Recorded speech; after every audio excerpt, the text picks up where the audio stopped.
Hey, this is Jason with 4W&Is. Today's project is going to be a bit of an experiment.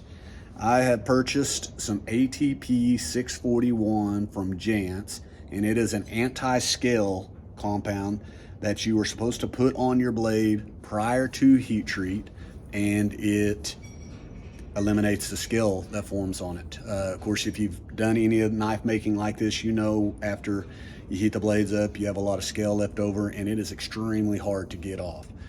So as I said, this is a little bit of an experiment, but I'm going to be trying this on this blade. Okay, so this blade has been, all the finish grinding is done on it. I've taken it all the way up to a Trizac 45, which is equivalent of about a 400 grit on the grinder. I did not go as high on the flats. I kind of wish I would have, but it's too late for that. I'm gonna go ahead and follow through. If this works well, hopefully maybe I can do all my hand sanding, all my finish grinding prior to the heat treat while the steel is still softer. At least that's the reason I'm doing this. In addition to the finish grinding, I'll mention I did all my thermal cycling right after I had it shaped. So I did all that prior to any of the grinding on the grinder. So all I'm doing now is I will heat treat it, quench it, and then put it in the oven for the temper cycle. Not a lot of information out there on how to do this, but I did find a few videos. The first one that I found used a heat gun, and they said to get the gun or the knife heated up. So we're gonna do that. Doesn't have to be really hot, but it needs to be warm, and it makes it take the compound easier.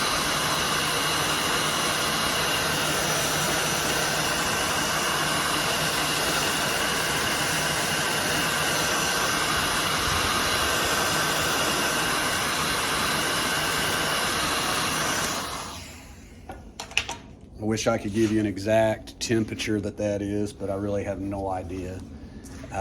Then brush it on. Said that a little bit goes a long ways. I take that as meaning don't overload it. Some guy that I watched, he sprayed it on with a little paint sprayer. I don't want to go through all that trouble. So I'm just going to use an old paintbrush. I think I would be better off if I used a foam brush, but of course, since I needed one, I can't find one. So I'm just going to go ahead and get all of this coated and make sure that I get all the way around it. I'll get the handle here after that dries just a hair, and then I'll let it air dry, and then I'm going to put it in the oven.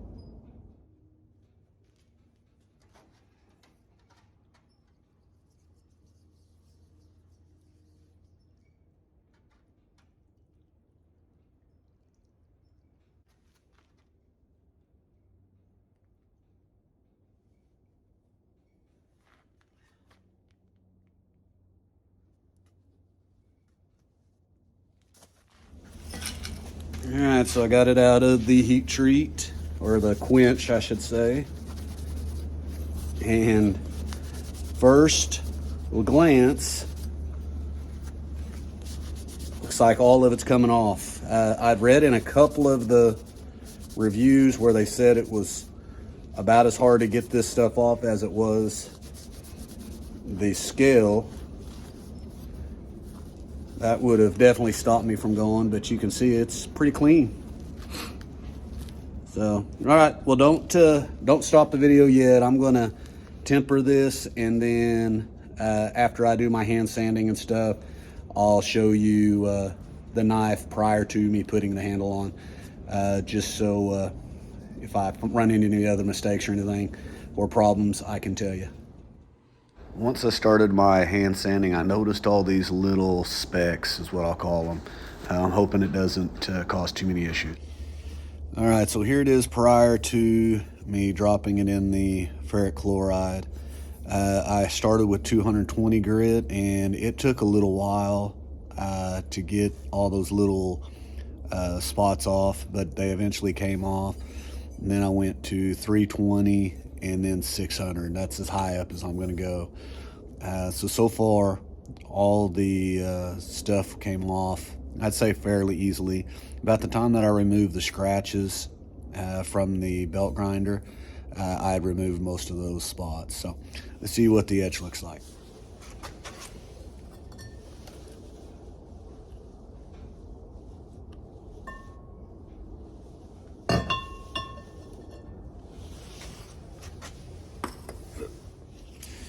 All right, here it is out of the ferric chloride.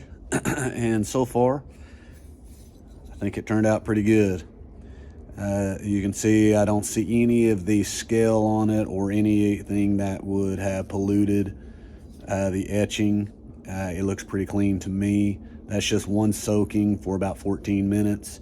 So I'd say it was a success. One note is after I did the hand sanding on this, I tried another knife that was a mono steel, and I put that anti-scale on using a foam brush, and it did not have these little specks. So I think I just put it on too thin with the wire brush, and so I think it turned out a lot better. I don't know that I trusted enough yet to do all the hand sanding and then the quench, but eventually I will give that a shot. I am going to use this anti-scale on doing my heat treat just to help with the finish grinding. So I hope this was helpful. It didn't show much out there in the world to tell me how to do it, so I thought it was worth my time to do a little video on it, in case if you were on the fence like I was, trying to figure out if I wanted to use that anti-scale or not.